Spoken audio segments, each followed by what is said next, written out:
YTN 뉴스라이더 함께하고 계십니다. 출생신고를 하지 않은 아이들을 찾자는 움직임이 시작된 게 지난달 28일입니다. 전수조사를 시작한 지 얼마 되지도 않았는데 벌써 9명의 아이가 사망한 것으로 파악됐습니다. 경찰들도 아동권 전문가들도 입을 모아 충격이라고 말합니다.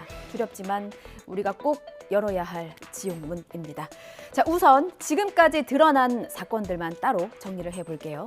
자, 앞서 말씀드린 전수조사 이번 주 금요일 7일까지 이어집니다. 어제인 2일 기준으로 확인된 사항은요. 총 2,236건 전수조사에서 수사 의뢰된 건만 96건입니다. 이 중에 16건은 종결돼서 80건에 대해서 수사가 진행이 되고 있어요. 벌써 9명이 사망했습니다. 4명은 병원에서 사망이 확인됐고요. 나머지 이 5명.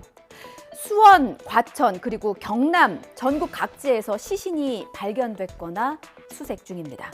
먼저 사건이 드러난 건 수원이었습니다. 냉장고에서 2018년 그리고 2019년생 아이 2명의 시신이 발견돼 충격을 줬는데요. 친엄마는 구속돼 송치됐습니다. 수원시 팔달구에서도 2019년생 남자 아기의 소재가 좀 불분명합니다. 대전 야산에 묻었다고 했다가 산채로 유기했다고 했다가 친엄마가 말을 바꾸는 통에 수색도 난항입니다. 체포된 게 억울하지 않다던 친엄마 구속영장 심사도 포기했고요. 결국 구속됐습니다. 자, 과천에서도 2015년 9월에 태어난 남자 아기의 시신을 찾고 있습니다. 50대 친엄마는 아이가 다운증후군을 앓다가 사망해서 선산에 묻었다고 진술했는데요. 두 아기 모두 아직까지 찾지 못했습니다. 윤웅성 기자입니다. 지난 2019년 아기를 낳은 뒤 방치해 숨지게 한 혐의로 붙잡힌 20대 여성 A씨. 체포된 거에 대해서는 억울한 점이 없다. 그리고 이제 조사를 받게 되면 모든 걸 다 인정할 거다. 그래서 구속 심사는 포기한다는 의사를 밝혔거든요. 애초 A씨는 대전 유성구 빌라에 신생아를 사흘 동안 혼자 놔둬서 아기가 숨지자 근처 야산에 묻었다고 경찰에 진술했습니다. 그러나 출산한 병원에서 나온 뒤 다리 아래 하천에 아기를 버렸다고 갑자기 말을 바꿨습니다. 때문에 수색 작업도 모두 중단됐는데 경찰은 A씨의 신병을 확보한 만큼 사실관계를 집중적으로 캐물을 계획입니다. 이런 가운데 경찰은 지난 2015년 안양에 있는 병원에서 출산한 남아가 얼마 안 돼 숨지자 유기한 혐의로 입건된 50대 친모 B씨도 계속 수사하고 있습니다. 7년인 사체 유기죄의 공소시효가 지났을 수 있다며 검찰이 긴급체포를 불허한 가운데 경찰은 공소시효가 남아있는 아동학대 치사 혐의가 성립하는지 들여다볼 방침입니다. 경남 거제에서도 태어난 지 5일 된 아기를 살해한 비정한 부모가 어제 구속됐습니다.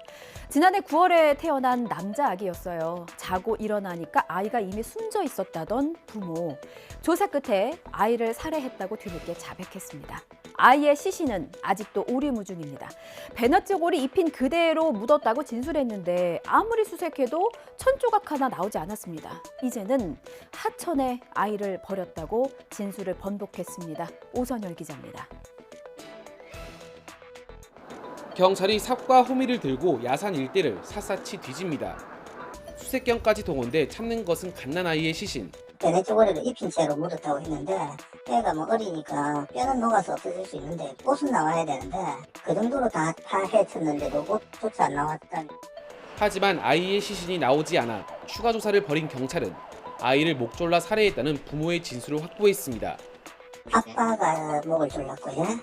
엄마는 같은 장소에 있었고 유기도 아빠가 했고. 조사 결과 출산 기록도 3번이 아닌 4번으로 밝혀졌습니다. 총 그러니까 4명을 출산했고 2010년도에 출산한 여아는 해외 입양된 걸로는 구두상 통보는 받았고 이제 2017년도로 추정되는 출산 추정이 되는 애는 국내 입양된 걸로. 살해를 자백한 이들 부부는 아들 시신을 하천에 버렸다고 진술을 번복했습니다. 서울 전역에 출몰한 러브버그, 사랑벌레가 북한산도 점령했습니다. 바위며 난간 손잡이며 득실득실한 탓에 등산객들의 손발이 머물 곳이 없었습니다. 땀이 흐른 몸에 벌레들이 달라붙으면서 떼어내려고 해도 떼어지지 않고 쫓아내는 것도 불가능했다고 합니다. 등산객들은 그야말로 패닉이 됐다는 목격담이 SNS에 많이 보였습니다. 영상 보시죠. 네, 한 유튜버의 계정에 오른 영상입니다. 산 정상에 오르면 뭐 야호 이런 메아리도 확인하고 흘린 땀을 식히기도 하고 자연의 경치도 만끽해야 하잖아요. 그런데 지난 한 주 북한산의 경치는 등산객보다는 러브버그의 것이었나 봅니다. 경치 감상은커녕 뭐 저마다 손을 휘젓기 바빴다고 하고요. 야호보다는 이야 같은 탄식만이 남았습니다. 러브버그로 새카맣게 뒤덮인 지난달 28일 북한산의 모습이었습니다. 정말 열심히 휘젓고 계시네요. 자, 이틀 뒤인 지난달 30일의 상황도 별반 다를 것이 없었습니다. 100군데 정상은 러브버그로 가득했고요. 등산객이 앉아 숨을 돌릴 공간은 잘 보이지 않는 것 같습니다. 이 유튜버 아예 방충망 모자를 썼어요. 러브버그는 암수가 쌍으로 다녀서 사랑벌레라고도 불립니다.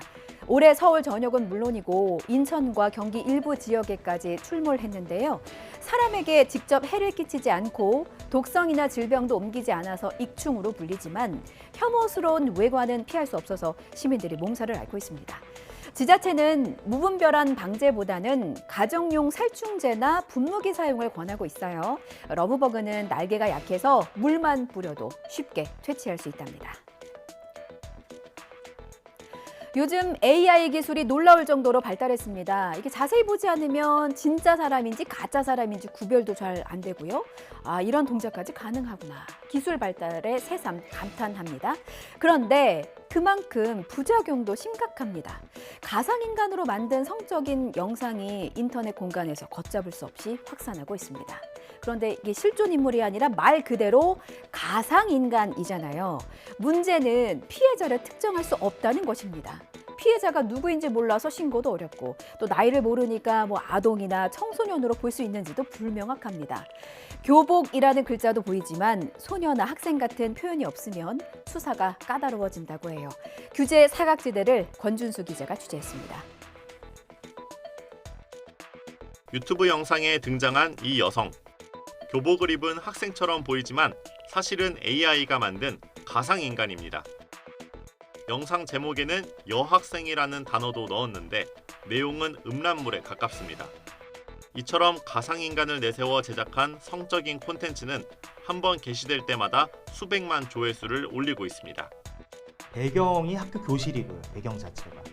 그 다음에 거기에 출연하는 그 캐릭터들이 입고 있는 옷들 자체가 다 교복이었고요. 청소년으로 충분히 인식할 수 있어 보입니다. 그렇기 때문에 그거는 제작으로 처벌이 가능하지 않을까라는. 그런데도 별다른 제재 없이 쉽게 영상이 유통되는 건 가상인간은 피해자로 특정할 수 없기 때문입니다. 기준이 모호한 면이 있어서 수사에 어려운 점이 사실 있습니다.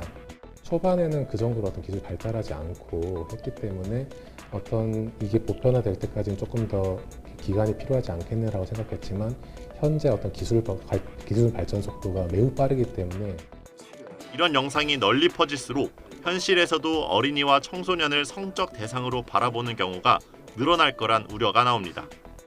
팔로워들을 더 넓히기 위해 한다거나 어떤 목적이 있는 거 아니에요? 파급효과는 더 늘을 것이기 때문에 빨리 차단돼야 된다고 생각합니다. 가상인물이 아니고 실제 였다 그러면은 그건 조금 더 조심하겠죠. 만드는 사람도.